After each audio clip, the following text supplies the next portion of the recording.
Good evening. Good evening. Now I realize that I don't have much of a voice, but that first good evening, that second good evening, so welcome. Welcome to Teachers College, Columbia University's Graduate School of Education, Health, and Psychology. My frog name is Terry Maltbia. I'm Associate Professor of Practice here in the Department of Organization and Leadership. Before we launch into what I know, I can almost guarantee, not almost, rephrase. I can guarantee that it's going to be thought-provoking, exciting, and knowing Richard, a tinge of controversy, but in a good way. So before doing that, let me just give you a couple of things that we must do here at Teachers College. We believe in safety. So this is the flight attendant segment of the program. So in the unlikely event of an emergency, our two exits are to your right, one in the front, or back, one in the front. The closest exit is to a hard right. You can get out of here. In the event that you can't use that exit, you can go to the entrance where most of you enter. The other thing that's pretty important, in the event that you have to use the facilities, take a hard left. Men, your restroom is right, first left. Ladies, you literally take a left and another hard left, and it's right there. And if those are occupied, just go straight down the hall. You'll run into the library, and there's a men's room and a ladies' room there as well. So again, welcome. Teachers College and Columbia University are big advocates of coaching in general and executive and organizational coaching in particular. So whenever we have an opportunity to host events like this, and there's space, and Teachers College is not always space, but when there's space, we jump on the chance. So let me just tell you a little bit about what coaching means here, and then we'll launch right into the program. Whoa. The other slide. So our Coaching Center of Excellence literally started 13 years ago, and it's a three-leg stool right at the moment. We started with a year-long professional coach certification program. I'm excited to say we are wrapping up cohort 22. Woohoo! They'll be going through ACI in July. I see some of them here. They can't wait. And we just started cohort 23. They will mark a milestone. We'll have over 640 people after those two cohorts that have gone through our year-long program. And we've had well over 1,200 go through our open enrollment program, which is the first week intensive. In addition to the coaching program, I remember back in cohort 1, actually I see a few of those people here as well. At the fireside chat in July, they told me that this was no longer my program, it was our program, and that really started the seeds of the second leg of the stool, which is what we call CCLA, the Columbia Coaching Learning Association. Our core members, no surprise, are our alumni. However, we have a tremendous number of friends. Again, I see so many in the audience. Some of them are our external examiners, et cetera. They're a community of practice, they're a 501c3. Their premier event started 6 years ago. We now do a conference every other year. So save the date. If you haven't attended one of our conferences, please save October 14th through the 16th, 2020. I think it's a pretty good conference, of course I would, but we've had in the past some amazing speakers, and they keep making us raise the bar. Richard was one of them, people like Daniel Goldman, Marshall Goldsmith, and the list goes on. So every year it gets harder and harder to sort of overdo what you did or outdo what you did before. So that's why we only do it every other year. It gives us a chance to catch up. And the third leg of the stool is what we call our Global Talent Alliance, where we provide custom talent solutions to organizations. So those of you who are in the metropolitan New York City area and have time to volunteer, please consider playing a role in the conference, because that 3-day event is all volunteer run, from production to peer review, et cetera. So without... Do you know the theme of the conference yet? Funny that you would mention that. We do not, but within a month we will. because we just launched. We took a 6-month break. We just launched the planning process a week ago. So stay tuned. We partner with ICF New York and other ICF chapters, and so you'll learn more about it. Again, just one reinforcement of how important coaching is in not only our personal lives, but more importantly, organizations and communities. And so I'm really thrilled to have a colleague and friend, Richard Boyatzis, and you'll get a more detailed introduction. But from my own lips, what I would like to say is that Richard and his colleagues at Case Western Reserve are true pioneers in providing the research that we need as coaches to engage in evidence-based practice. And I think that will take our profession to the next level. I have a feeling there's going to be some controversy around what I just said, so stay tuned. So with that, Aaron, take it away. Or, I'm sorry, you can go over there. I actually don't even need this part, but right. I just need a mic.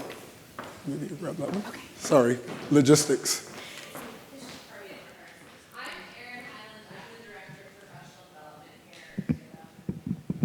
With ICF New York City. And so on behalf of ICF New York City and ICF Upstate New York, thank you all for coming, and thank you to Terry, Columbia, and CCLA for hosting us. Nora Misalik, who is the Upstate New York chapter president and really gets credit for bringing Richard and putting this together, was unfortunately not able to join us, but we just really wanted to give her a call out because she's the one who made this evening possible. In terms of tonight's program, Richard's going to speak for about an hour and 15 minutes, and then there'll be Q&A following that. For those of you joining us via live stream, you're able to enter questions into your moderator screen that we will pick up and feed into the discussion. So that's a way that you can join into the conversation as we move to the ends of the evening. And then for those of you that are able to stay beyond 8 o'clock, we welcome you to join us for networking and some light snacks across the hall afterwards. The other just kind of programmatic component, I know there were a few questions from people on CCEU certificates. So the format of how that works is you'll receive a survey on the event. Following this, you complete that, and you should get your CCEU certificate within a week. It sounds like there was a glitch with our system, so we'll be checking on that and making sure that for those of you who had been at the most recent events, that you do get those as soon as possible. So we're aware that there was a systems error, and you'll be on getting those to you. So without further ado, it's my honor to welcome Dr. Richard Boyatzis. An author and professor, he's one of the world's leading experts in leadership development and emotional intelligence. His research on human behavior has revolutionized management education and helped spawn a new industry of competency consultants, researchers, academics, and executive coaches. Dr. Boyatzis is the Distinguished Professor of Family Business at Case Western Reserve University in Cleveland, as well as a professor in human resources at ICF in Barcelona, one of the top business schools in the world. He's also a professor in the departments of organizational behavior, psychology, and cognitive science at Case Western. A frequent guest lecturer throughout Europe and the US, he's written over 150 articles on leadership, motivation, behavioral change, emotional intelligence, and managerial competencies. His latest research studies are analyses of the neuroscience of effective leadership and coaching, and I think he's going to tell us more about that, but he has an ongoing study that if you do want to join in, there's information on our event page, and I think he'll talk more about that as we go through the evening. So without further ado, Richard. Thank you.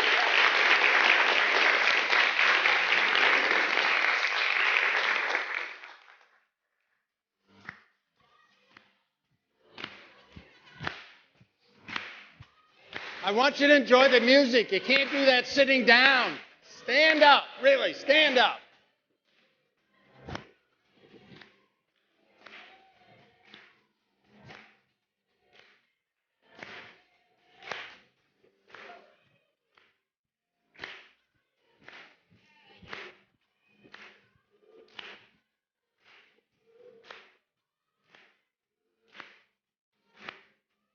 Okay, good evening. Good evening. Thank you. Thank you to the entire ICF chapter, and Terry for hosting it here. I just do want to clarify, this is coaching, really the science of effective coaching.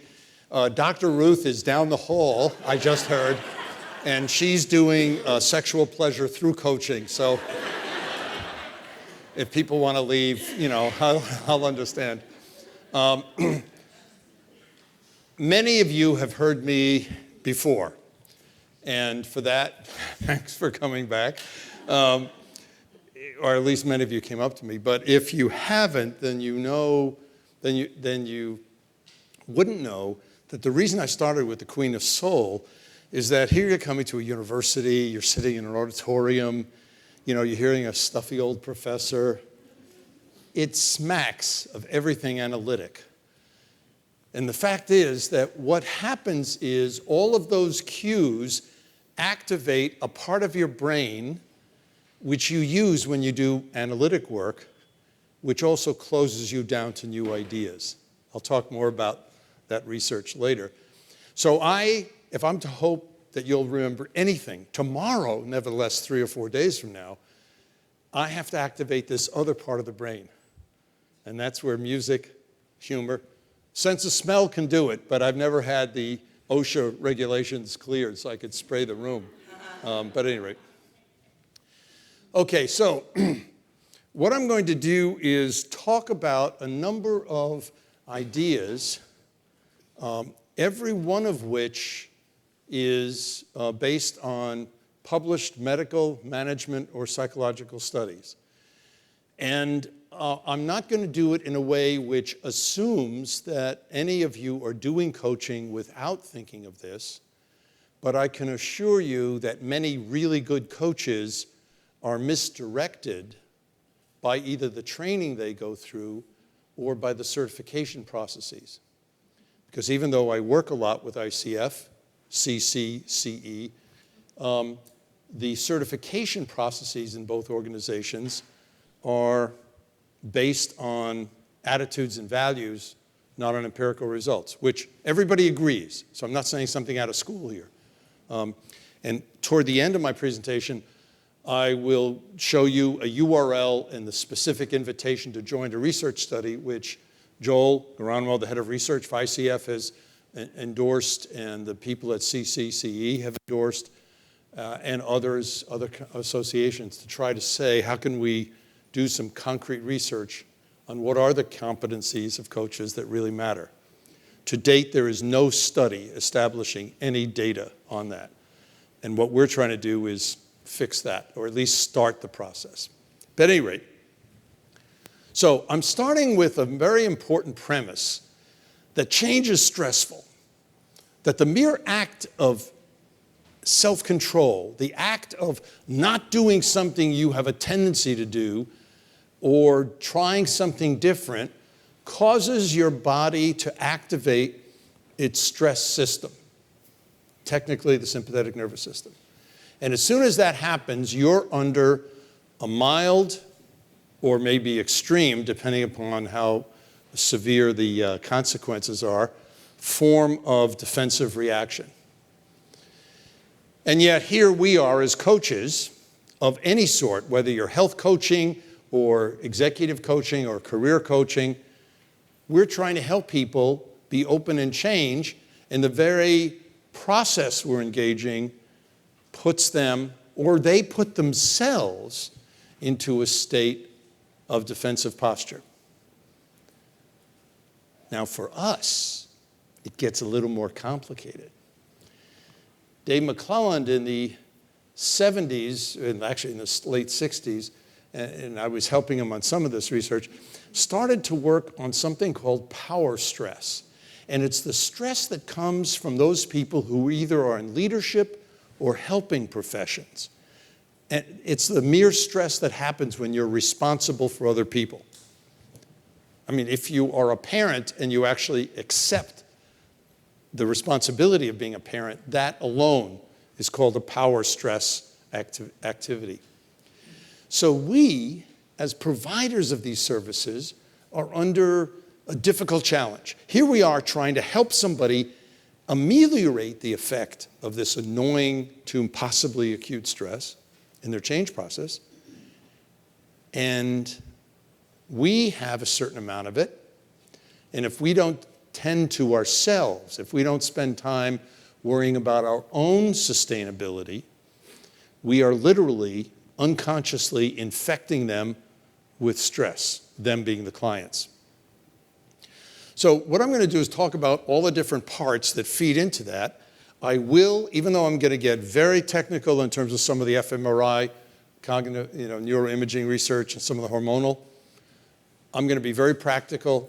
And by the end of the talk, you'll have 19 things you can do differently, either to handle your own stress or somebody else's. Many of you already know what some of these are, but knowing doesn't mean doing. So to some extent, think of me as an app that's just reminding you. Breathe, breathe.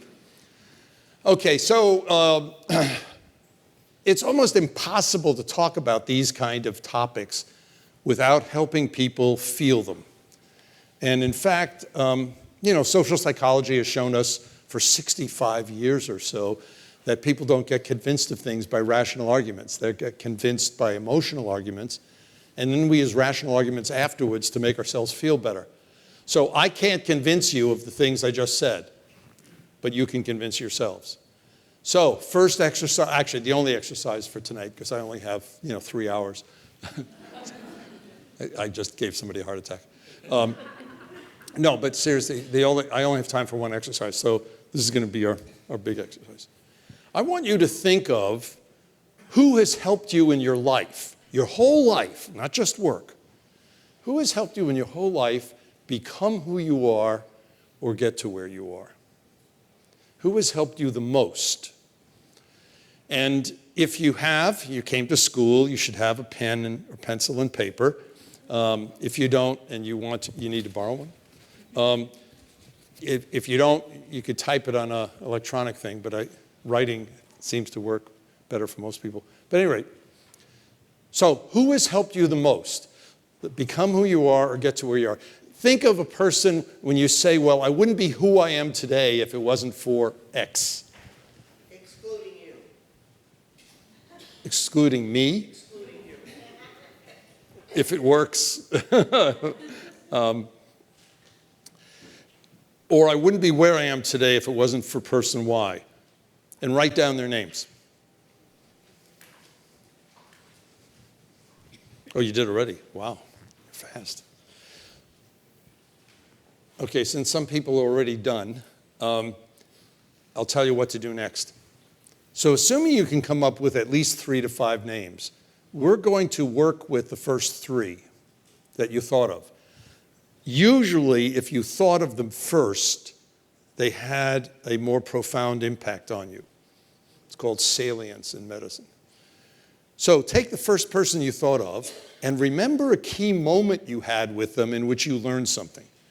So if it was somebody like a mother or father or grandparent, you might have had thousands of moments, but let your mind filter, and believe me, usually what will happen is when you think of moments in which I learned something from this person, something will pop. And as soon as it does, next to the person's name, draw a little line, and write down a few words to describe the moment in which you learned something important from them. What did they say or do? What was going on? In other words, I'm after you recalling the video, playing the YouTube video, that moment. But usually it helps to write down a few words or phrases.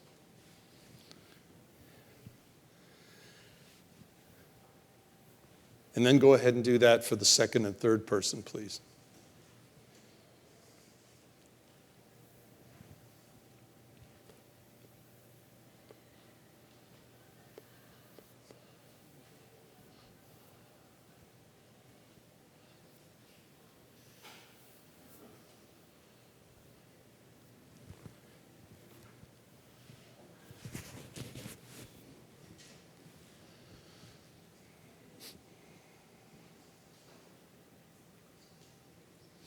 While you're remembering these moments, after you write a few words or phrases to remember the moment, draw another line and write down what it is you learned or took away from it upon reflection, not necessarily at the time. So the person's name, a key moment in which you learned something, what were they saying or doing? And then lastly, what did you learn or take away from it upon reflection? Again, for the first 3 people, please. Okay, good. It looks like most people have at least 2. Some people have all 3 done. So, the next thing we're going to do. I want you to form pairs. Those are 2s. You have to be really clear when you're doing these kinds of things. By turning to a person next to you or in front or behind you. And if you came with somebody, then turn the other direction, because I think you'll get a little bit more from the exercise if it's somebody that you don't really know. And form a pair, and you might have to physically move, but I'm sure there are an even number of people in the audience. So form a pair, and as soon as you, Nancy, Garima. Okay, so if you're a pair, then this is what, hold on folks, let me finish the instruction. Now, what I want you to do is I'm going to give you about 3 minutes. So then Nancy, share one of your stories with Garima. And then after that, Garima, you share one of your stories with Nancy. Okay? Okay, go ahead. Introduce yourselves to each other and share a story. I apologize profusely for interrupting these great conversations.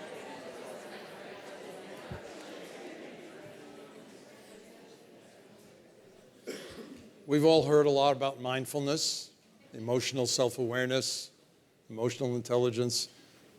People here, I'm sure, are practitioners of many of those. So I'll give you a chance to practice a little bit. As you were remembering these people, these moments, and as you were sharing the story with the other person, rather, how did it feel?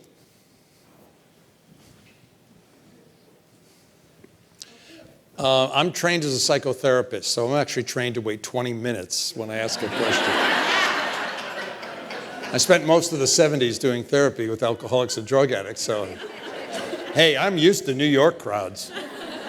Yeah, sorry, okay, yes. Energizing, okay, good, energizing. Is this as a listener or a speaker? Either. A feeling. I'm asking her a feeling. Grateful. Grateful. Anxious. Comforting. Which emotion? I think part of it is gratefulness, part of it is Okay, gratefulness. memory, like a connection. What's the feeling with memory, though? Oh, you said connection. That's good. Okay. Yes. I had a strong thought of change. Because of what happened, it evoked change. Then still is evoking change. Oh, thank you. I appreciate your analysis, but right now I'm asking for feelings. So, no, it's okay. What was the feeling? Excitement. Okay, thank you. We'll get to the analysis. Loving. Loving. Thank you.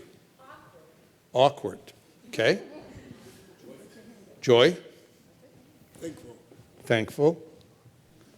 It made me feel centered, like it made me remember why I am. Okay.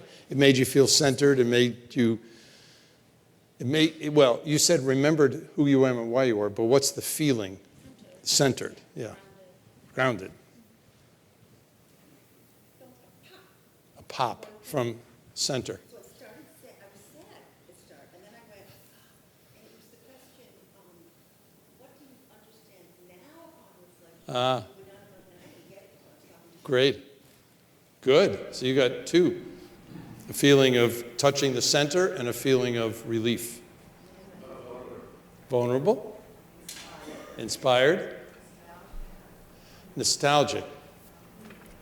What do you mean? People use nostalgic in several different ways. In a good way, maybe going back and revisiting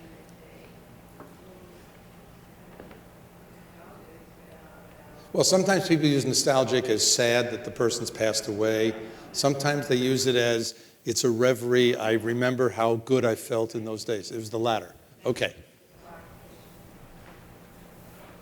Yeah, it's like sometimes people say, well, I felt good. And I'll say, no, I need more than that. And they say, very good. I say, no, that's not. Yes? Validated. Understood by the person you were remembering or by the person you were sharing with? By the person you were remembering. Okay, deeply understood. Good. In a sense, validated. Curious. Ah, good. Yes? Energized. Free? That's great. Good. I've done this exercise. Yes? Awareness. What feeling is that? Sorry to do this to you, but I need the feeling.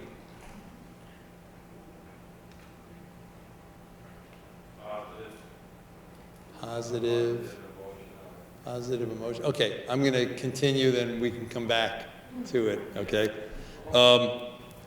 I've done this exercise on all 7 continents, about 65 countries now, and it's humbling for me to appreciate the fact that whether we're in Astana, Kazakhstan, or Milano, or here in New York, people answer the same way. It's human. There's no gender difference. The way people experience this, there's no racial difference, there's no ethnic difference. And people say, on the whole, what you just said, which is a lot of people say, oh, I felt so loved, cared for, grateful, gratitude, thankful, appreciated. Somebody cared for me that much. I feel excited. Sometimes people used energized. Sometimes people feel calm and centered. And that sometimes people feel nostalgic, but the other version of nostalgic where they start to feel sad or tear up because the person has passed away and they miss them. And then nobody here said it, but I usually get people saying, I felt a rapport or a camaraderie with the other person I was sharing with, even though I didn't know them. Did some of you have that feeling? Yeah. Sensei? Okay. Okay, good. Now, what becomes important with all of that is that if you had any of those feelings, not all, any one of them, you just spent about 8 minutes in the parasympathetic nervous system. You just spent about 8 minutes in a psychophysiological state, a hormonal state, that I will call renewal for shorthand, because it's the body's only way, the only antidote to stress, mild or extreme, it doesn't matter. That state. And I do this exercise in part because we all know what it feels like to feel stressed. We don't know what it feels like to be in renewal. You know, we sometimes confuse it with relaxing, with resting. It's not those two, with boredom. We don't know, most of us are not trained in the somatic awareness to know the inner states. So I just gave you a code for knowing when you're in this state. They're not the only feelings, but they're very strong ones that pull it. And by the way, if you haven't talked to somebody that you remembered, you know, maybe this weekend, give them a call. You know, don't just email. And say, hey, I was thinking of you.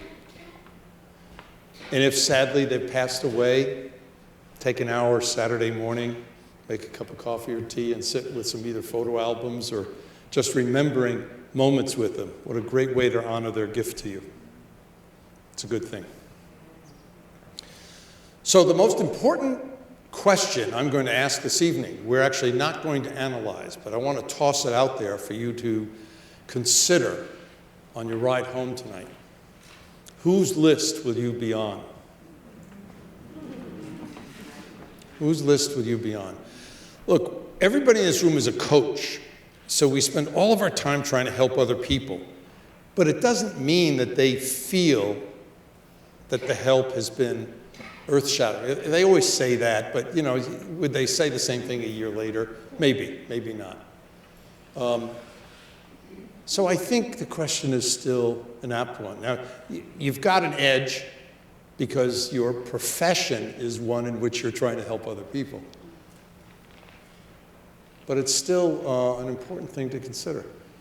Because there are only two ways for us to have a legacy in life, folks. One is to donate to a great university. I am paid to say that. Not tonight, but usually. No, but seriously, the only legacy we have in life are the people with whom we've helped, touched somehow. So, now, what does it mean? Well, in the spring of 1967, I was faced with a real moral dilemma. My parents were immigrants from Greece. My father got over just in time to legally to take out papers. So, of course, he was immediately drafted and sent to the Panama Canal Zone when the Japanese bombed Pearl Harbor.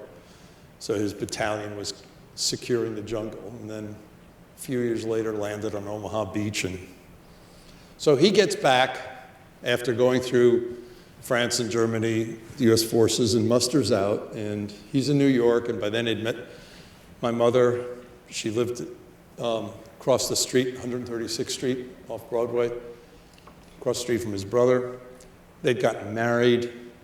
So my father did what every Greek immigrant, not every, but almost every Greek immigrant, certainly everyone that I knew on this side of the Atlantic did in 1946. He went into the restaurant business. So if any of you remember, in those days, he worked at a restaurant on Fifth Avenue called the Champs-Élysées and the Tavern on the Green. And he worked at the Tavern on the Green until 1965. He worked during the era which was the best jazz nightclub, or one of the two best, in all of New York City. And then kind of, I've been back to it since 65, and it's not the same environment, but sadly, but at any rate. So, one of the dilemmas is he worked hard. He worked 7 days a week, from 3 in the afternoon to 3 in the morning. And I didn't see him that much. My mother, like all of the mothers of the Greek relatives and friends that I knew in this side of the Atlantic, stayed at home and they worked in the home.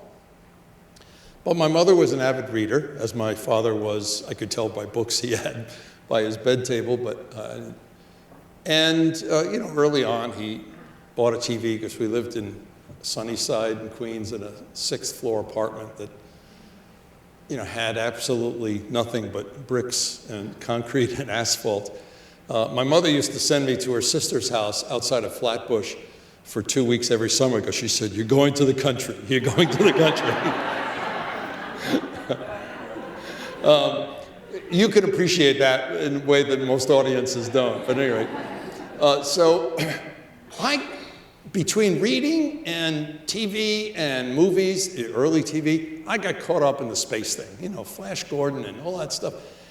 And by the time Sputnik went up in 1957, although PS-150 in Queens had decided that I was cognitively slow 3 times, and they tried to lead me back 3 times because I spoke Greek before I spoke English, and I spoke English with a Greek accent. And in 1950, speaking American or English with an accent was not multicultural, it was slow. And I could read the Greek alphabet, I couldn't read the English alphabet the same way. So all of these were signs of somehow mental weakness. And when Sputnik went up, they retested everybody in the United States. And I tested really strongly in math and physics, so the next thing I know, I'm off and running with a special program, and I wanted to be in the space program. The Air Force Academy had told me I wouldn't be an astronaut because of my eyes in those days, but I went to MIT and got my first degree in aeronautics and astronautics. My specialty was designing interplanetary vehicles. But I ran out of money. I mean, my parents couldn't help me at all. I had saved up money playing music and got a lot of jobs and got as many loans as possible. I empathize with all the people who feel burdened by student loans. But in 1968, I was one of those people, and nobody has any more loans than I had at the time. Banks and the federal government wouldn't lend me any more money. Excuse me. Anyway, so MIT gets me a job working in experimental gas dynamics research lab, working on redesigning boosters that would go back and forth between the space station on Earth, the space station on the moon, the space station on Mars.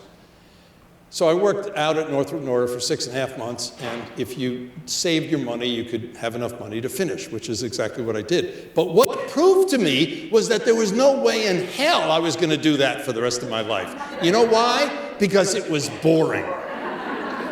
I spent every day sitting in a cubicle in a department entirely made up of Sheldons, and we programmed. We wrote programs. I mean, I was in charge of figuring out the window outlet for the reusable booster and what shape it should be, and I had to run all these simulations upon reentry and the worst part of reentry. I did all that, created the programs, ran the stuff, but then we had to put the graph of what the flow field looked like at the maximum point of heat in reentry, and I had to plot 900 data points to 6-place decimal accuracy on an 11-inch by 17-inch piece of graph paper, and then connect the dots. Because we had computers in those days, but we didn't have computer graphics. That was the thing. 2 weeks of my life, 10 days, wasted. Now, I don't know if you know this, but sometimes when you tell stories, the stories shift, and you always, and I always worry. I mean, my wife tells me that sometimes I embellish, but so periodically I try to ethically cross-check. And honestly, I started to worry that maybe this graph paper was, something I did in a day, and it just loomed big in my head. I actually found it when we were moving from Cleveland to Boston 3 years ago in a report. So I know that the graph was actually true. Did it really take me 2 whole weeks? I'm not sure, but anyway. So I get back to MIT, and I say, well, I don't know what I'm going to do. I don't want to be an engineer, rocket scientist. I don't want to go into restaurants. And I said, I know, I'll go into management. It's got to be easy.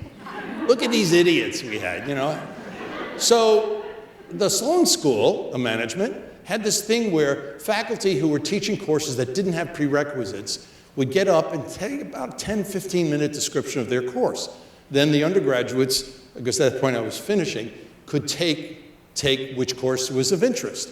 And this one young fellow got up. He was actually still finishing his PhD in psychology at Harvard, David Kolb, and he described a course which to me sounded like utter bull. It was called organizational psychology.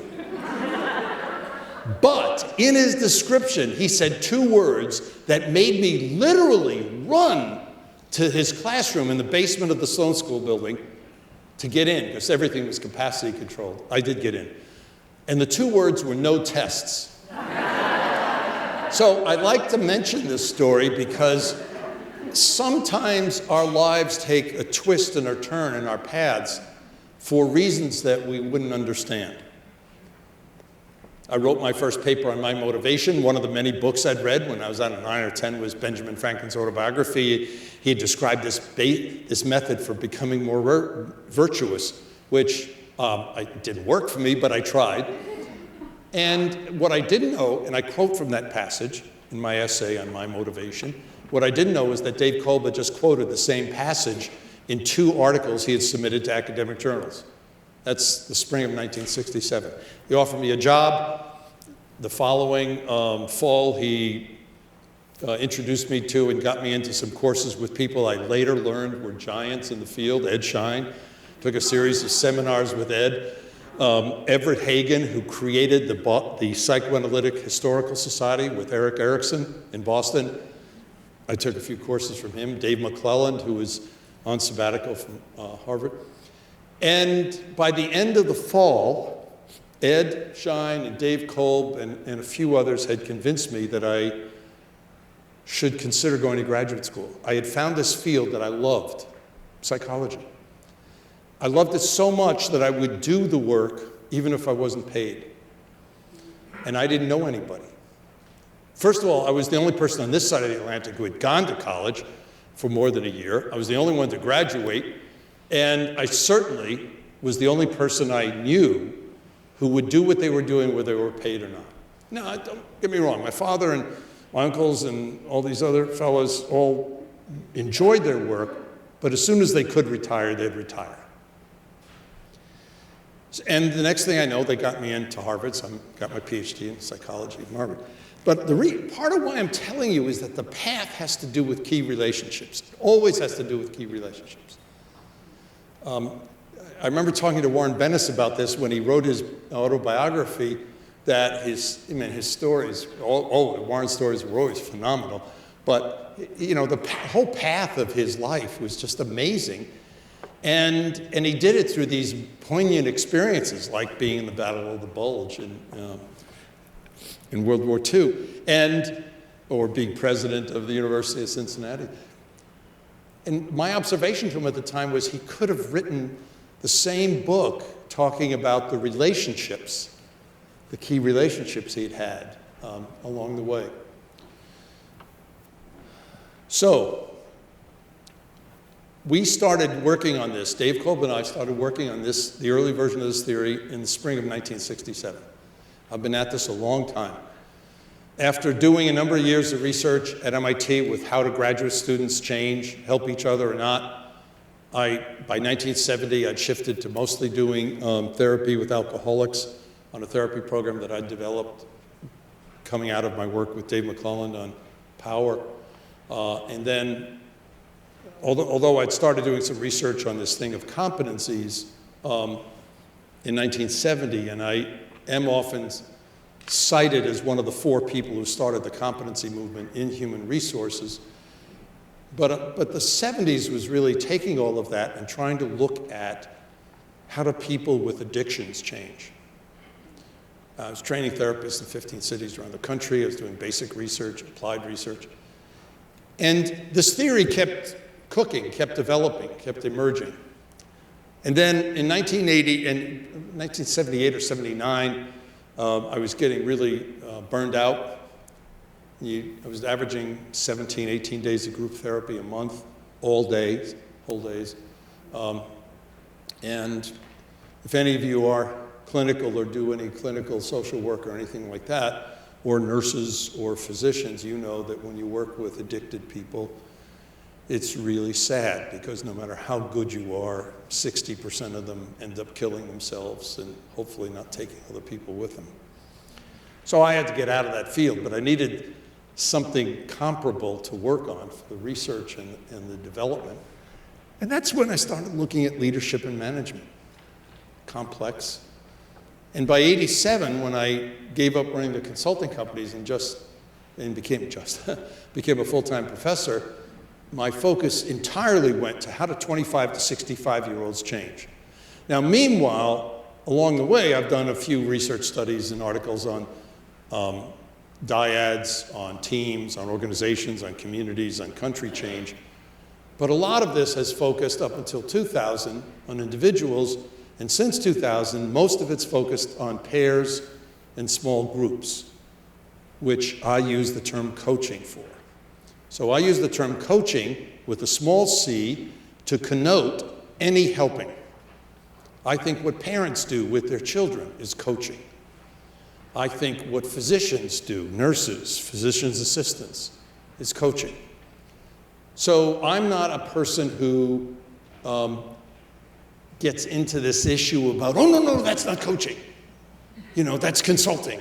Or, oh, no, that's mentoring.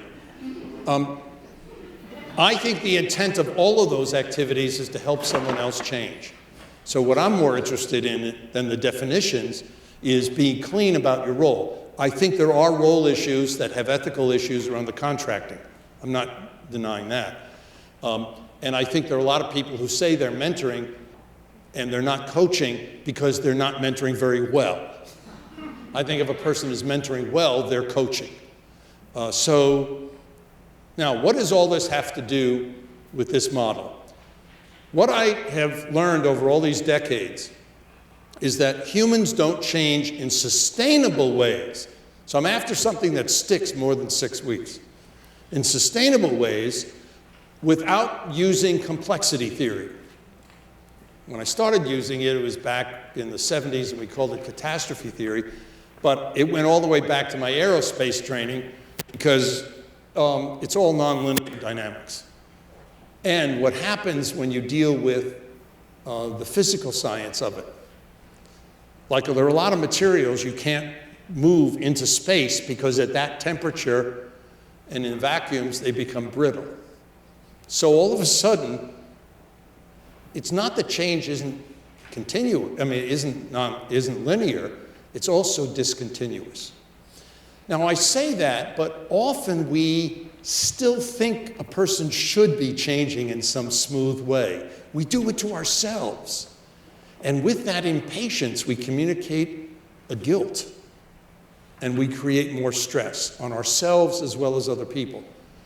When you embrace parts of this complexity theory, you realize that if change is not linear and it's not continuous, it happens in fits and starts. You know, any of us who are weight challenged know, or volume challenged, know that you don't lose a half a pound a day when you're on a diet. Some days you lose a pound, some days you gain a pound. Some days nothing happens. But there are always 5 moments when something pops. You feel the experience. If I was to be really accurate, the experience feels like an epiphany. But back when we were writing Primal Leadership, the folks at Harvard Business Review Press said that sounded too religious, so they made us call it discoveries. But the reality is that's what it feels like. It's literally an oh my God moment. One of those has to do with the ideal self, your personal dream, your vision, the person you would love to be. I want to be careful about this because this has more of a vision, dream quality than goals. These are not goals. I will explain later why goals hurt change. They inhibit change. But for now, let me say that it has to do with parts of your vision. If you have part of that, you're eligible for the second discovery. If you don't, because people's behavior is not normally distributed, that's called a Gaussian curve. People's behavior is not distributed that way. And we could plot anything in this room. For the faculty, we can plot the number of faculty in an institution and how many papers they've published. It'll come out with what's called a power curve. The curve will look like this. It won't look like that. The number of clients in a coaching practice. So the people with the most number of clients will be a small number of them. Anyway, that's a whole nother topic.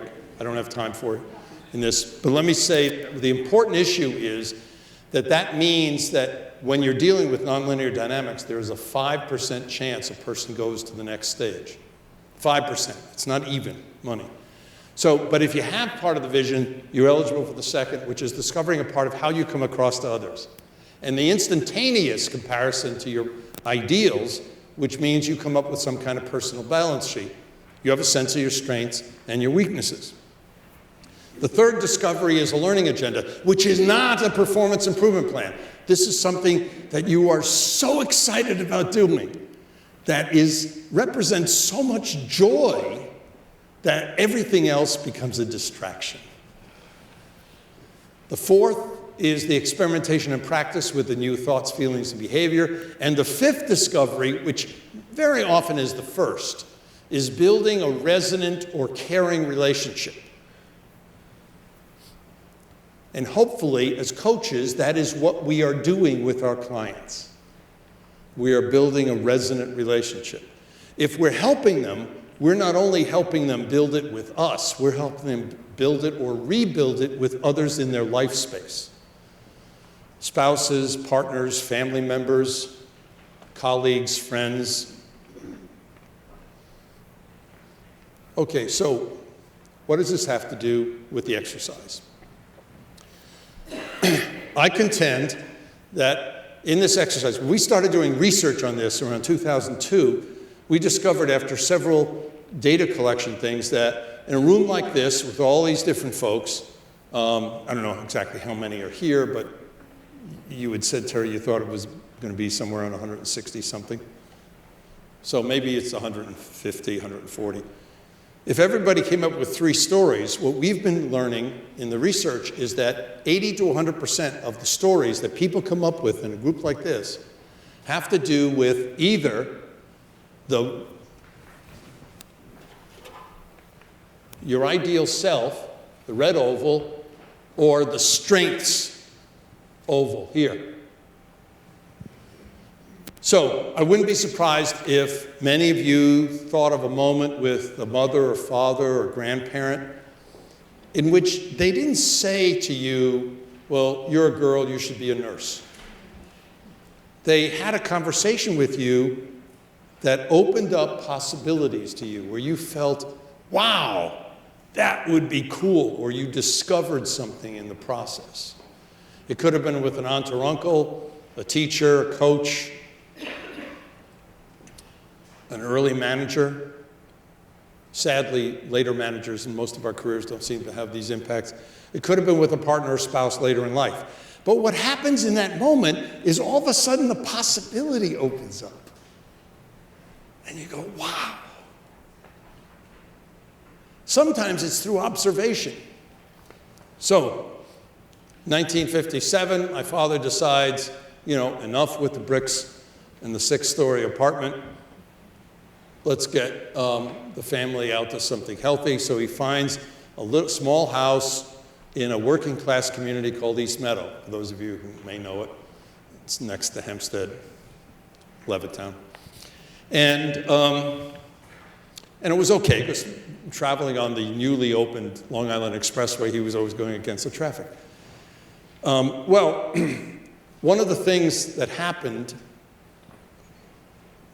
it was maybe the next summer. It was in June, and I think we still had classes, but it was, I believe it was on a Saturday. And I went downstairs to this kitchen that we had to get a cookie, and my mother was on the floor with a bucket and one of these really tough brushes, literally scrubbing the linoleum, like that would make it clean. And the screen door was open, and our next door neighbor came over. Her name was Barbara Minarchio, and she knocked on the door, and she said, Sophia, and my mother looked up. She said, I need some help. Could you help me? And I watched my mother kind of grimace a little bit and get up, straighten up, put her brush in the bucket, and walk out the door. To help, smiled at her and said, sure, Barbara, and she walked out the door. I had been a devout Greek Orthodox. I had gone to church not only every Sunday, but sometimes on Saturdays. I had memorized the liturgy in ancient Greek as well as modern Greek. A few years later, the priest in Hempstead used to have me give some classes in Sunday school. But I got to tell you, even though I'd had all those years of all of this training, it was that moment that I remembered, that moment that I experienced what it means to be a good person. There was something about the set of forces at play, and it was like, boom, that's what it means. Strength. Sometimes people believe in you and they give you opportunities you didn't think you could handle. Not because they want to catch you at it, but because they believe in you. Now, the problem is that when we do the research and we ask the inverse question, tell me about anybody in the last 2 years who's tried to help you, a coach, a teacher, a trainer, a manager. 67% of the stories come back, well, they gave me data about how I'm coming across. Boom, they said, I can help you with that problem you have. You've got a motivation problem, boom, I can help you with it. You've got an attitude problem, boom, boom, I can help you with it. So how do you feel by the beginning of the conversation? Like somebody's punching you, because they are. See, inside of each one of us are these two strange attractors. If you read complexity theory, they're called strange attractors. Positive emotional attractor, negative emotional attractor. They are two psychophysiological states. You're not drawn into them. That's a different kind of attractor. You're drawn around them, like planets around the sun. Being in the positive emotional attractor is being in the parasympathetic nervous system state. Being in the negative emotional attractor is being in the sympathetic nervous system state, the stress versus renewal. This is thinking positive thoughts versus negative, thinking of possibilities versus problems, dreams versus expectations, optimism versus pessimism. I love this one. Optimists call themselves optimists. What do pessimists call themselves? Thank you. This is hope versus fear, strength versus weaknesses, excited about trying something versus a performance improvement plan. This is novelty versus things you're obligated to do. These are resonant versus dissonant relationships. Now, the two most important observations, if you're going to take something out of this session, the two most important conceptual guides for your practice and your own mental health, emotional health, physiological health, is that sustained desired change almost always starts in the positive emotional attractor. I'm about to explain to you briefly how when it starts in the negative emotional attractor, a person becomes cognitively, emotionally, and perceptually impaired. It's the effect of stress. Even mild stress. Your cell phone drops a call. Somebody cuts you off in traffic. Boom. So when you start, this is why people who try to lose weight can't.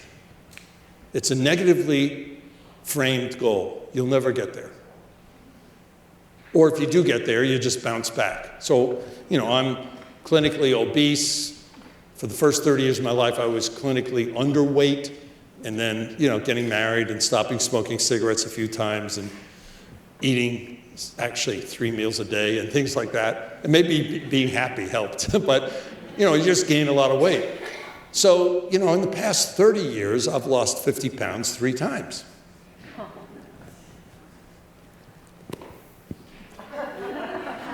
Treatment adherence is abysmal. That's whether or not people do what their doctors or nurses tell them to do. So, treatment adherence for type 2 diabetics is about 50%. Treatment adherence for people with orthopedic surgery, knee replacement, broken ankles, about 50%. But lest you think, well, those aren't serious enough, my friends who are cardiothoracic surgeons tell me that treatment adherence for people with coronary bypass surgery is 20%. So why do people not do what their doctors, physicians, and nurses tell them will help them rehab or get healthy? It's because of the way the physicians and nurses tell us. It really is their fault. I give a lot of talks to healthcare hospitals, and they get it. And it's because they always start in the negative emotional attractor. So if you're diagnosed with type 2 diabetes, they say, well, you have to lose weight, you have to eat the right foods, and you have to exercise. And if you don't, what's going to happen is your body's not going to be able to process it. You're going to become more and more insulin resistant. Then we're going to have to start treating you with sugar-consuming tablets like, anyway, there are a number of them out there, different prescriptions. And then eventually we might have to go to insulin. And then once you get insulin, you go to stronger doses if you're not doing it. And then if you're still not paying attention, we'll have to amputate your feet because you'll get neuropathy, and then we just keep amputating up. Isn't that motivating?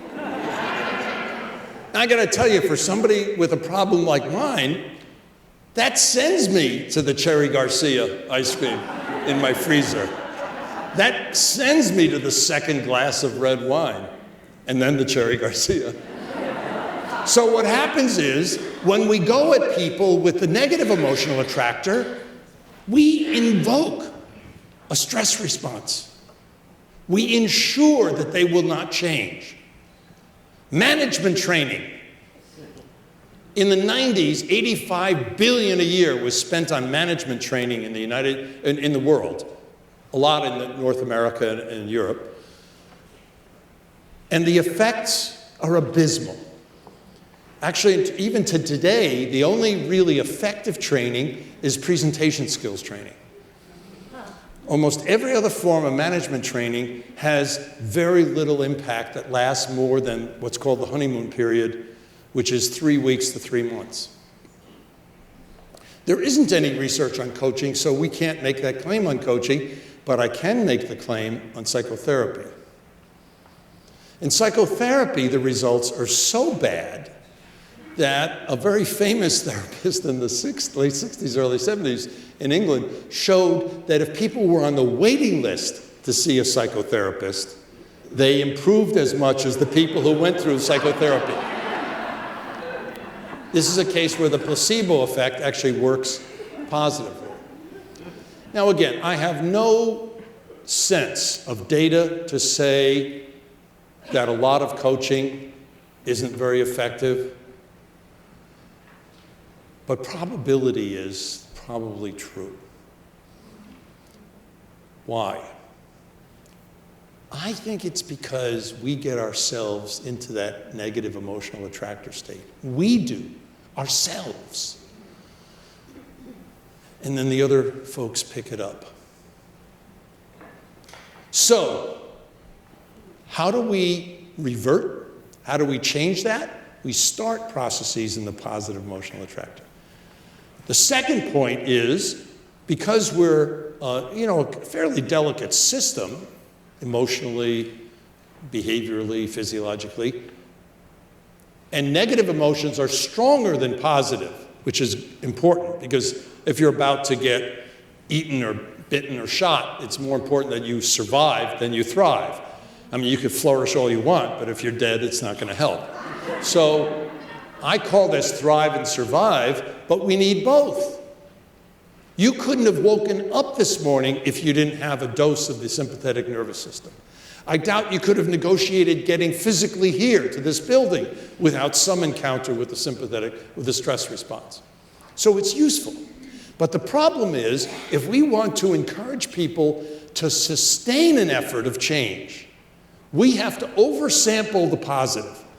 So they go into a positive state, they get renewed, and then they get some adaptation, and they go back.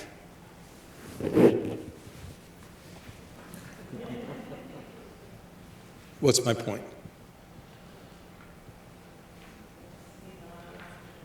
We need a lot more of the positive. Thank you. Yes, good, thanks. Gets tiring when people say wax on, wax off, Mr. Beyond. So, yes, and Barb Fredrickson says with teams it has to be 3-to-1. We showed with coaching it has to be at least 2-to-1. I'll show you the results of that study in a few minutes. John Gottman says in loving, stable marriages, it's 5-to-1. That means every time you give your spouse or partner the look, you hug them 5 times. That's a little humbling for those of us who have been married a number of years. But seriously, his research says that if you drop below 5, there's a 67% chance you won't be together. Or if you do or stay physically together in the same house, there's no love. So it's actually kind of sad. But now, why that happens is because we are hardwired to pick up on the emotions of others. No, it's not the mirror neuron networks. If somebody tells you that, that was what people thought in the 90s and in the early aughts. The mirror neuron networks is the network in the brain that enables you to mimic the actions of another person. It's very action-oriented. So if you yawn, if you fold your hands, other people will do that. But what enables you to pick up the emotions of others is technically called the default mode network, but it's a part of it which Tony Jack refers to as the empathic network. So here's the key. Unless you have Asperger's or some degree of autism spectrum disorder, you have this network. Males and females have the same network. People of every race and every country have the same network. It's how the human brain is organized. Like I said, with the one exception of something in the autism spectrum disorder. Now, even psychopaths have it. So they pick up all the emotions of others, they just don't care. But everybody picks it up. Yes, men and women. Yes, people in IT and finance and people in HR and development. We all pick it up. Now the question is, do we pay attention to what we're picking up? Now there's a huge difference. Do we give voice to it? Do we talk about it, make it conscious? There it changes. Why? Because this happens, according to Joseph Ledoux's research, in 8 to 40 milliseconds, thousandths of a second. This is deeply unconscious. So if you're not feeling on top of the world and you sit down to have a coaching session with someone, guess what? You're infecting them with your frustration and negativity. And you don't even know that you're doing it. They don't know that you're doing it, but they feel lousy. The same thing happens, and this is where we get to a little bit of a controversial point around coaching. If you say that the client's presenting problem should be the only thing you talk about in the coaching conversation. Okay, because let me tell you what this would be like in medicine. I'm starting to feel lousy. I look up on the internet. I diagnose what's going on. I look up on other sites. I figure out what medicine I should take. I go into my internist and I said, Dr. Wong, it's my internist, this is the problem, this is what I have, this is the medicine I need, can you write a prescription? Now, he would either laugh or cry or just say no, which he should ethically. And yet, you can't pass any of the dominant coaching certification tests without agreeing that the person's presenting problem is the only thing you should talk about. So I'm telling you, I'm not saying you should invalidate. We have to validate what people are coming to us with. We can't say, oh, that doesn't matter, or tell somebody who cares. And we have to work on it. But if we use that as the framing of the coaching conversation, we've lost before we started. Why? Because it puts people into the negative emotional attractor. Because everything we're going to talk about now is problem-focused and negative. And a human being can't but feel defensive about that. And the problem is, the dilemmas with the stress system happen whether you're mild stress or extreme stress. And a lot of this starts with this negativity and the exchange of it. Now, by the way, the emotional contagion works equally powerfully on the positive side. So I know quite a few coaches who will not start a coaching session without having done some yoga, deep breathing, meditation. And then they'll go into the session. That is a good constructive way to at least, as we used to say in the 60s, cleanse your aura. But seriously, to rebalance your own thing, so now you're not infecting the client. But the problem you've got is when you sit there with somebody who's only talking about their problems, it's a downer.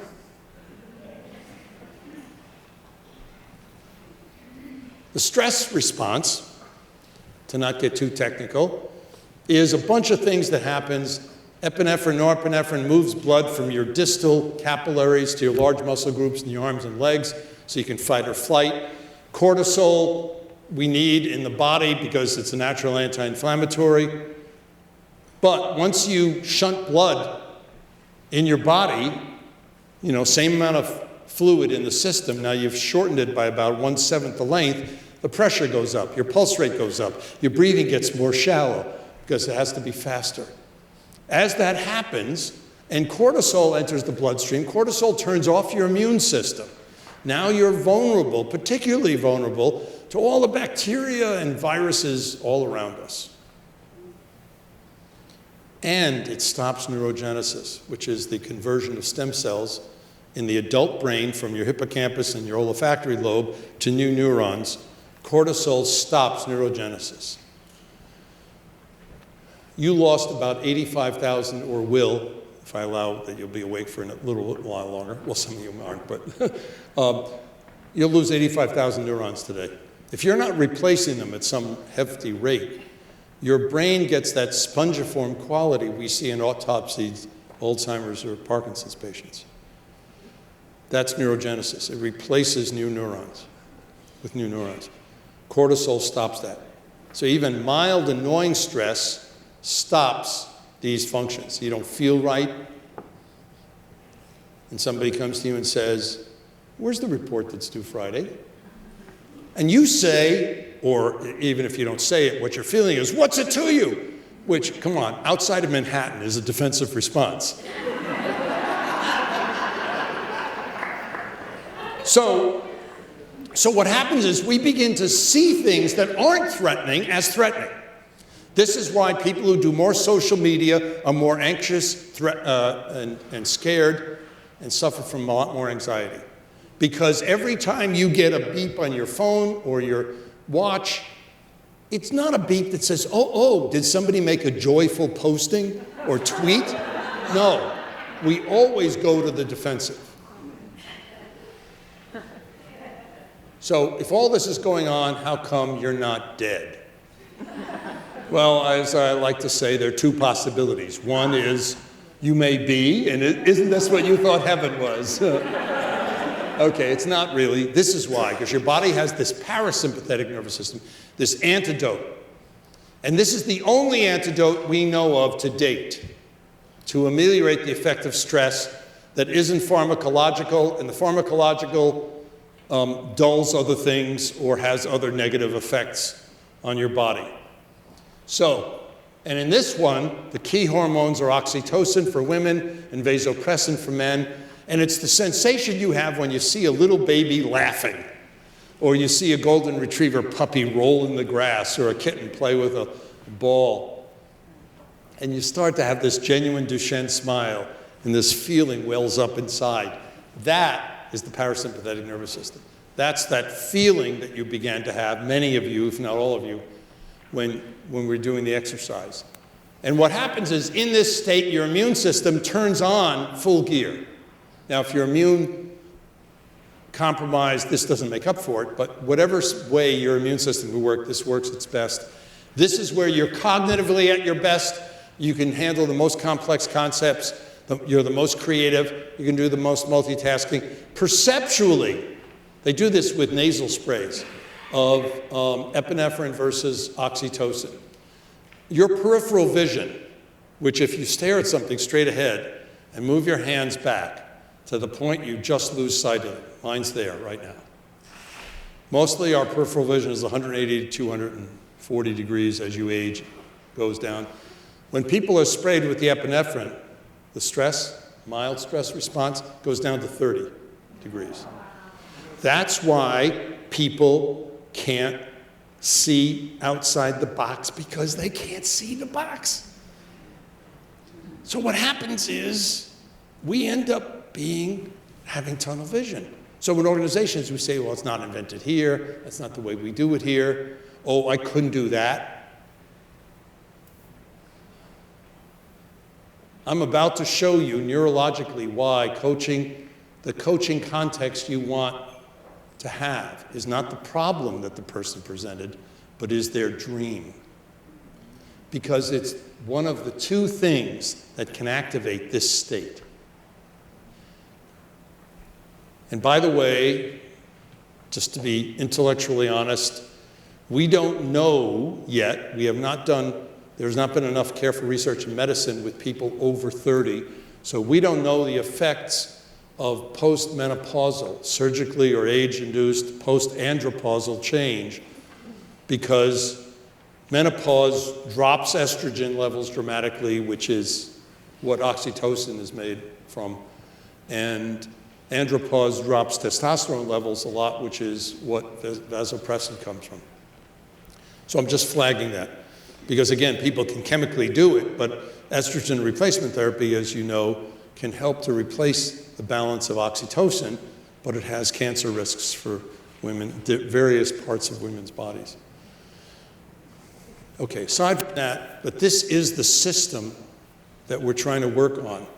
And what we basically need to do is to counterbalance the regular dosage of stress. Because even if we start with resonant relationships and we're really feeling excited and we're effective as a coach, at some point the predominance of this leads us to be non-sustainable.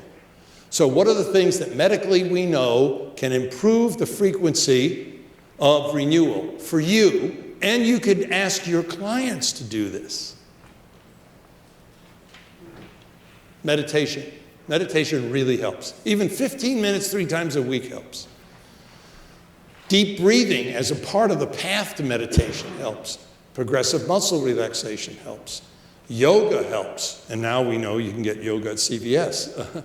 I don't know if you saw the news this morning, but CVS is opening yoga studios now as a part of their wellness program. Tai Chi does it. Prayer does it if it's to a loving God. If you're praying to a vengeful God, it goes the other way. Exercise does it if it's modest, at whatever level you are. We know that feeling hopeful about the future does, which is why watching the news is not good. Thanks. That means I have 40 minutes? That's it. Yeah, I got it. Being in a long-term loving relationship helps. Helping people in the community that are less fortunate helps. Helping the elderly helps. Helping elderly professors. No, we actually don't have research on the last one. Having a dog, cat, and I believe horse or monkey also works with this. But the research since the 70s on dogs and cats is very, very clear. It's the stroking. Puts the animal into parasympathetic, you pick it up, and they pick it up, and you just go back. And I have 2 golden retrievers, and I've learned over the years that the most important thing I can do when they come up to me is to stop whatever I'm doing and pet them. Although sometimes they want me to feed them, but it's... And then in 2009, I saw the 5th neurological study that made me put laughter, joy, and playfulness up here. And then just 2 years ago, I saw the 5th study, because I won't put something up generically unless I see at least 5 published studies, is a walk in nature. Now, there may be other things that work for you. I don't know what they are. A lot of times people feel that way about music, but it's not up there because it's not the same type of music. And for those of us, I mean, I listen to music all the time, but I listen to different types of music depending upon my mood and the weather and all sorts of things. So the issue fundamentally is you've got 2 things at your disposal to help you be a more effective coach. One is do some of this stuff for yourself. The other is help your client get into some of this stuff. It may help them a lot more than sitting and talking about how much their life sucks. Now, we have the study. I used to say this in the 70s, don't exchange your addictions. We now finished the 3 studies 2 years ago, and fortunately the paper got rejected from one journal, so we're redoing it for another, but to show that the variety of things you use are really important. So here are 2 tips. Again, for you or your client, it's better to do more frequently these things in shorter amounts of time than to do a big time. So if you only have 60 minutes in a day, which is ridiculous, of course you have more time than that to do this, but it's better to do 4 15-minute sessions spread out during the day than 1 hour. Secondly, try to do as many different things as you can, because we now have the statistical proof that the variety helps engagement, satisfaction, empathy, a drop of anxiety, and so forth. Okay, so coaching to the positive emotional attractor will help somebody be open to new ideas, learning, and be in a more parasympathetic or renewal state. When you try to coach them to a problem, even if you're trying to be empathetic, what you're doing is enabling. You know, if somebody talks in and they're really hurting, well, you have to let them talk a little bit about it. But here's my rule of thumb, 5 minutes. Don't let them go more than 5 minutes. And find a nice way to say, boy, that's really horrible. We'll come back to that later. For now, what I'd like to do is do some things that might help us get a better sense of what's the context for all this.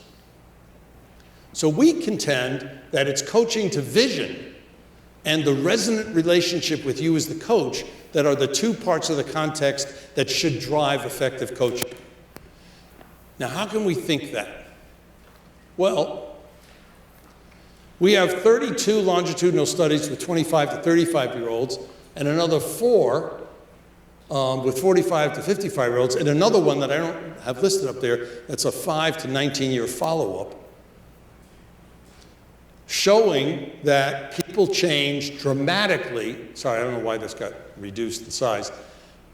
1 to 2 years after taking a course in which they explore their emotional and social intelligence with coaching. But the key is, and it levels out about a 50% improvement in their behavior. This isn't a self-assessed test, 5 to 7 years later. Above average MBA programs have a 2% impact, and then it drops lower. Training, as studied by the Consortium for Research on Emotional Intelligence, that's published, has been published anywhere in the world since 1950, with any degree of scientific rigor, has an 11% impact, and then it drops off. So people say to us, have been saying all along, what is it you do in your course that is so different? We do 3 things. 1, we spend the whole first third of the course on vision. People don't get any data back, they don't look at anything about their behavior until they have thought about and reflected on a very comprehensive vision. Vision being, what would you love your life to be like 10 to 15 years from now? Your spiritual health, your physical health, your romantic health, your contributions to the community, your work. Second, as soon as they have a vision articulated, either in a written essay or an outline form, we ask them to spend at least 1 hour with a coach talking about the vision, where the coach is trained to do more PEA than NEA. Third, we begin at that point and then later on in the activities go into peer coaching. Because the one thing that would really make all of this very sustainable is to eliminate the need to have to talk to a coach. Now, I'm not going to put us out of work, but the fact is that for every company you work with some executive, there's another 25,000 people in the hierarchy who aren't going to get coaching because nobody's going to afford, has the budget to pay for it. That's where peer coaching can become very, very helpful. Tony Jack has shown that these opposing domains in the brain really affect us, and that's a part of the PEA-NEA experience. The opposing domains is we have a network in the brain called the analytic network, anterior cingulate cortex, a number of things, that help us analyze things, help us make decisions, help us focus on problems. We have another network, which he calls the empathic network, technically the default mode, posterior cingulate cortex, ventromedial, some other parts of the brain, that help us be open to new ideas, help us be open to other people and emotions. As Tony has shown, yet again, with a much larger sample than other people, even in his key article in 2013, is that these two networks have almost no overlap and they suppress each other. This is why a lot of finance people don't notice the people around them, engineers, because the more we activate the analytic network, the more we suppress the default mode or empathic network. Now, here's the kicker. The implication of this, and the seesaw goes back and forth unconsciously if you're really good at it. And this is the implication for coaching. We think you, as a coach, have to use both networks all the time. And you can't use them at the same time because that's linked to psychopathology, extremely so. So what you learn to do is how to go back and forth. Because yes, part of your job as a coach is to understand and build a model of the other person. But part of it is to feel what the other person is feeling. So the facility of going back and forth is something that's hard to get. And in most graduate training programs, like undergraduate programs, all we emphasize is the analytic network. And in most organizations, all we activate is the analytic network. Hey, the person's not motivated. Let's give them another goal. Boom. Goals activate the analytic network. That's why goals do not help change. Sorry, but that's another one of these sacred cows that just isn't true. Now, goals may help certain people. There are people that are good at sales that have what's called the high achievement motive, where a specific goal helps, but that's because they don't care about the content. They like to play games with numbers. So other than people in sales, I would say for most normal people, specifying the goals, SMART goals and all that kind of stuff, goes the opposite to helping change. Because it activates that which suppresses openness to new ideas. The vision does the opposite. Now, sometimes you do need to focus because sometimes you need a little bit of NEA. So I'm not saying you should never set goals, but for God's sakes, don't do it early. It's like don't give people feedback early unless you're trying to punish them. But if your goal is development, you don't want to get into that. So we put it to a test, 2 30-minute coaching sessions. One, if your life were fantastic 10 years from now, what would it be like? The other was, how are you, this is for sophomores, how are you doing on your courses? Are you getting enough time from the instructor, doing all your readings? And sure enough, 3 to 5 days later, we bring them in, strap them into an fMRI machine, and they see videos of the 2 coaches. Masoud Khawaja and Angela Passarelli were the 2 coaches, both in their mid-30s, both trained in PEA techniques. Nobody has to be trained in NEA. We all do that naturally. Neither had any of these undergraduates in classes.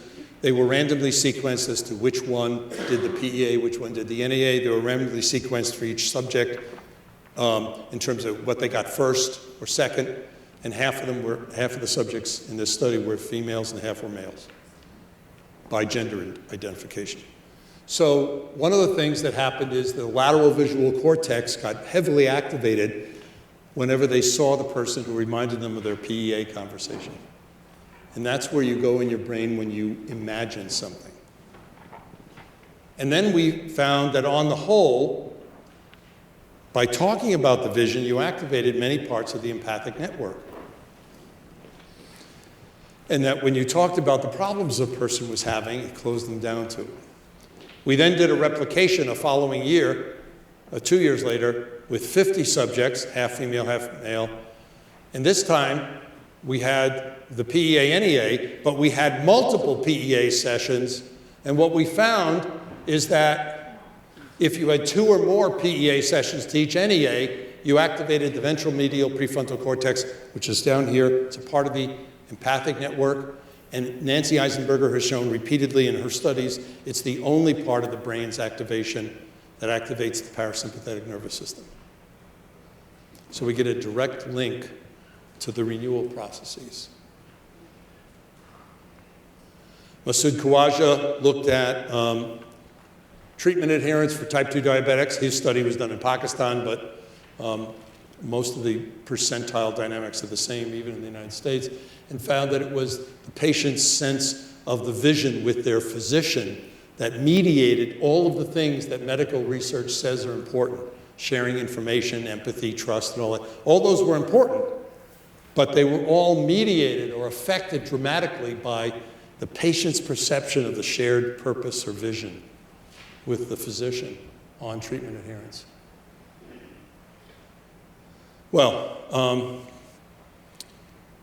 I've run out of time, so I'm going to have to skip hope. But I just want to open it up quickly for a few questions.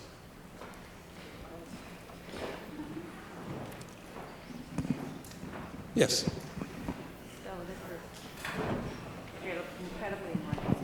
No, it's okay. I'd rather repeat the question if it's okay. Okay, so in executive coaching, one of the first things we do when we do this data stream is a 360. Okay. You Right. tell your client, and it's just a book full of Right. bad stuff.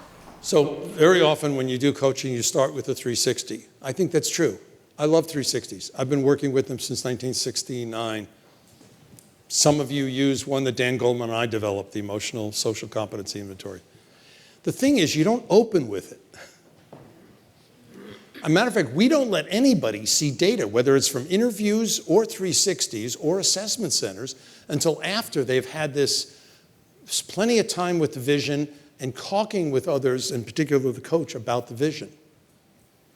Then you can talk about the 360, but here's the kicker. See if you can manipulate them into only focusing on the strengths first, then do the weaknesses. It's very hard. What I tell people, which is never the case, but if you only had 60 minutes to coach someone, spend 30 minutes on the vision, 20 minutes on their strengths, 5 minutes on their weaknesses, and 5 minutes on the plan, and you're probably in good shape. In that sequence, by the way.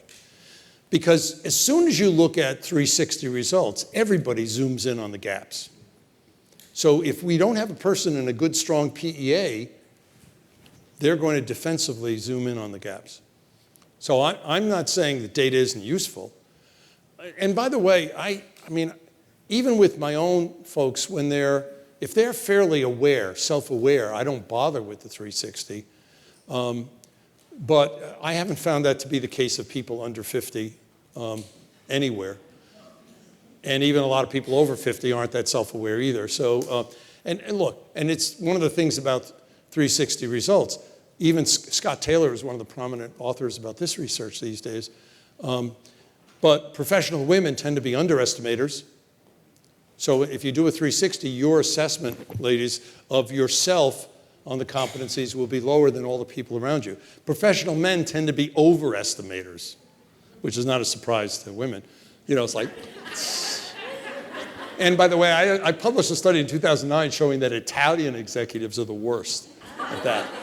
Now, my wife, whose parents immigrated from England, says that she thinks Greek men are just as bad. I point out to her there is no published study establishing that. At any rate, thank you. Other questions? Yes? What do you think about the CCL point of view that weaknesses come from overuse of strengths? What do I think about the CCL point of view, which others have said it too, but not just CCL, but weaknesses come from overuse of strengths? I think it makes sense. I mean, emotional self-control is important. In fact, it's far more important than self-esteem for children. And now there's been plenty of studies showing that. And yet, if you exercise emotional self-control too much, you're inhibited. You know, so, yeah. How would that affect how you talk about strengths and development needs? Most people don't overuse their strengths. But I would say I would have to keep that in mind. So if somebody tops out at something, and self-confidence is a good one. That, you know, if you do too much self-confidence, other people see it as arrogance. So I would say that's where the coach has to interpret the results using a lot of eye contact with the client as you're talking about the results. On the whole, most people don't use a strength that much, if it really is a strength. Now, just because it's a capability you have doesn't mean it's a strength. So I'm really good at data analysis. It does not help me in any aspect of my work except, actually it doesn't help me in any aspect because usually graduate students or other faculty are running the data. So when I feel the need to get into data, I'm usually interfering in somebody else's work. But I wouldn't think data analysis is a good strength for a coach, so. So based on what you said, is Barb Fredrickson's Gordon and Bill Theory based on positive emotions engaging the parasympathetic nervous system? Yes. Is Barb Fredrickson's broaden and build theory based on the PEA engaging the parasympathetic? Yes, it is. Barb and I differ only in the issue of, because she sees the hormonal and the neural things as antecedents or consequences of the state of being in a positive emotional state. I see it as the state. So it might seem like a scholarly, semantic quibble. It's not, because it has to do with how you design the research. But on the whole, I see her work and Ed Deasy and Richard Ryans and Tori Higgins as very similar to the basic stuff we've been coming up with. So I'm curious, you were going to comment about the 2-to-1 in coaching, Yes. So I'm just curious how you go about, giving constructive feedback. Good. Yeah, how do you go about giving constructive feedback if you're trying to honor the 2-to-1? Constructive criticism is criticism. Doesn't matter the intent. It still feels lousy to get it. And most of the time, if a person comes from a culture, India or China, where they have to respect people in authority, unlike the United States, what'll happen is they'll say yes, but they're still seething. So we won't see them react in a year or two. We'll see them react in 15 years. But it wreaks havoc with their inners physiologically. So I think it has to do with timing. And it's one of the reasons why knowing what a person should do to get better at something is almost a surefire ingredient for ineffective coaching. because it's going to leak out with eye gesture, eye movements, or whatever. So my feeling is, if you've got something critical to say to someone, keep it to yourself. You know, I mean, unless you get to a point in the conversation, in the relationship, where they really trust you and they ask you, well, how am I doing with this issue? It could be, if you've done the vision, you've got a good, healthy, trusting relationship, and they say to you, how am I doing with this issue? How do my subordinates see me, you know, in the development terms? You can actually give them the criticism, because then they're genuinely asking for the feedback. So it's not that you never do it, it's that maybe it's when or the sequence, but more often than not, if you really care about people's development, keep it to yourself. Because a lot of times, and we see a lot of parents do this, you know, what they're really after is revenge or vomiting on the child. And if you're, by the way, if you're tired, and if you're stressed, guess what? You're going to get impatient with the client. You haven't done that yet? What are you waiting for? Yes? That's why organizations build cultures to encourage people to ask for feedback instead of, having. Yes, organizations are building cultures to have people ask for feedback, and most of the time they don't really want it. So I think that it depends on the culture. If the culture is a developmental culture, then asking for feedback helps. If it's a performance-oriented culture, it's just another form of criticism. It's a setup. No, that's right, it's a setup. Okay, I completely understand about the vision. Yes. What about the difficulty with somebody being able to form a vision? What about the difficulty with somebody being able to form a vision? There's No, yeah, I get it, because it can easily be there parroting back the ought self. The key is, first of all, are they avoiding the vision because they're traumatized? If they're traumatized, then you've got a different situation going on. And depending upon the nature of the traumatization, it may require psychotherapy, it may require pharmacological agents. But there are times in which a person just gets beaten down in life and they don't think they deserve it. There, you've still got to work on it, but you have to lower the dosage. So I would suggest you don't ask them for their dream. You ask them, what would happen if you won the Powerball? You know, let's say you won that $375 million. How would your work or life change? So you try to find a small dose, playful way. Sometimes you ask people, what do you believe in? What are some core values? And you do it in small doses and then talk about other stuff. But you keep bringing them back to it so that you're trying to build on the small doses. That helps. It also helps with younger people who have no idea what they want out of life. Now, with really older people, and the way we've done this with terminally ill patients is, you know, if they know they've got maybe 2 years at most to live, asking them what they want to do in 15 years is kind of insulting. So we change it. What kind of person do you want to be next month? So we shift it from a possible vision to a being. Usually one of those works. If it doesn't, I mean, with my graduate students, and when I'm introducing them to coaching with compassion, I have them, if they run into real obstacles with those questions, I'll say, go to the who helped you the most, the question I started off with, because that almost always activates a feeling of gratitude. Now, for those of you who felt awkward or vulnerable, it was because of the sharing part of it typically. Rarely, but occasionally, somebody actually had such a traumatic upbringing that no one helped them. And again, that's usually an extreme case where other people other than coaches are needed. But in those cases, I found that a lot of people connect with animals. Oh, in those cases, people connect with animals, yes. Yeah. The equine experience helps a lot with dogs, especially if they're retrievers. The breed makes a difference. Yes, you're right, because, I mean, that helps even with kids with autism. Okay, so I'm getting the hook. I'm going to stay for the reception.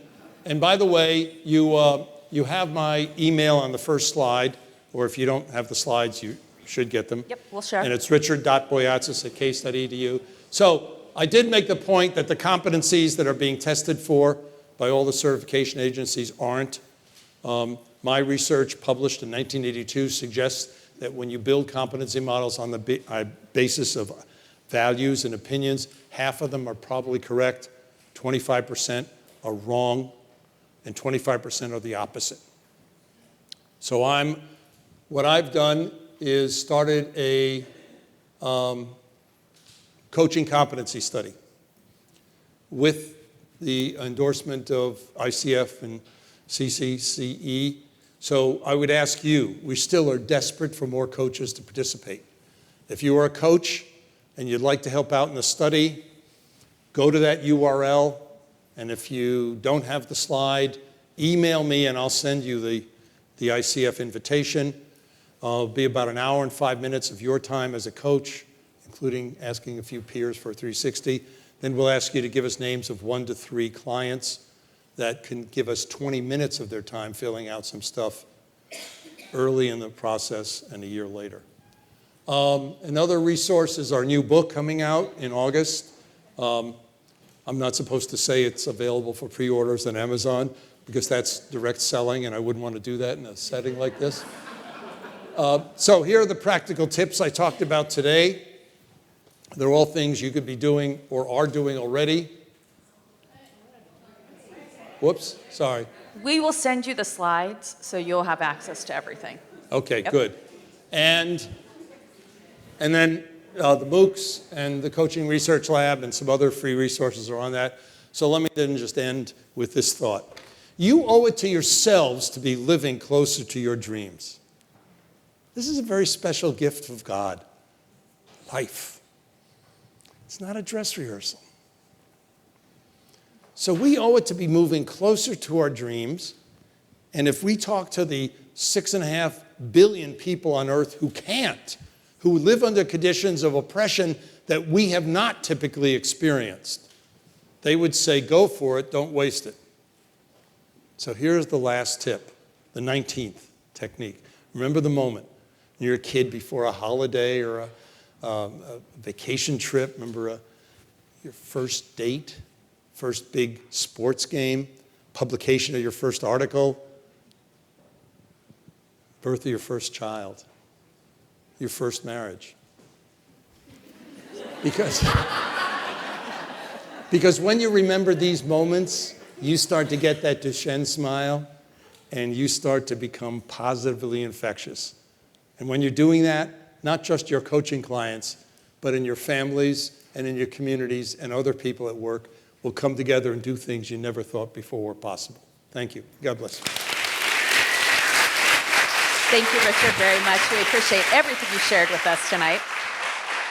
Before you run out, we're not quite done, so give us about 5 more minutes, and then we promise we'll give you food and drinks.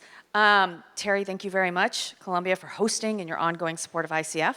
Before we wrap up, we want to thank our sponsor for the evening, Coachologics, and Alex Pascal is going to come up and give us a few comments on it. And the reason this is also unique for us is because just this week we've launched our pro bono coaching programs. We have 3 of them, and Alex and Coachologics has partnered with us, which we're incredibly excited about, because this is going to give us an opportunity to really track the impact of our pro bono coaching. I know you guys are rushed, but give us just 2 minutes if you can. So here you go, Alex. Thank you, Amy. I'm the only thing standing between you and a drink, so I'm going to make these really quickly. So I'm the CEO of Coachologics. So we are a coaching management platform. Some of you may be familiar with us. So we help coaches, coaching companies, and enterprise organizations manage coaching programs. So anything from scheduling your sessions to sending surveys to keeping track of notes, of goals, we track in one integrated platform. We spent a lot of time making sure that the platform works well for coaches, not only for large organizations. The first thing we get, the question we get from large companies trying to start, managing coaching programs, just like the ICF New York's doing, or we're doing with the Ignite program, which some of you might be familiar with the ICF, is, our coaches are going to get super annoyed that they have to use the software platform to keep track of all these data. Technology should be something that enables coaches to do a better job at keeping track of important data in a way that's safe, that's private, that values, the confidentiality, which is the foundation of the relationship. So we spend a lot of time making sure that we create technology that enables that. My background is in organizational psychology. I have a PhD in org psych. So in addition to being an entrepreneur, I've done extensive research on coaching and also extensive work as a coach as well. So go to coachlogics.com and check it out. It might help you with your coaching practice, and maybe you'll be doing some pro bono coaching. So you'll have to use the platform then, so it'll be good for everyone. So thank you. Thank you, Alex. Really appreciate it. Yeah, this is a great partnership. We're very excited about this. Thank you all so much for joining us this evening. It was a really exciting event. If you can join us in Everett Hall, right near the tables where you checked in for registration, we will feed you and provide drinks for you. So thank you so much. And Richard, I think you're going to be available for questions afterwards. So thanks, everybody.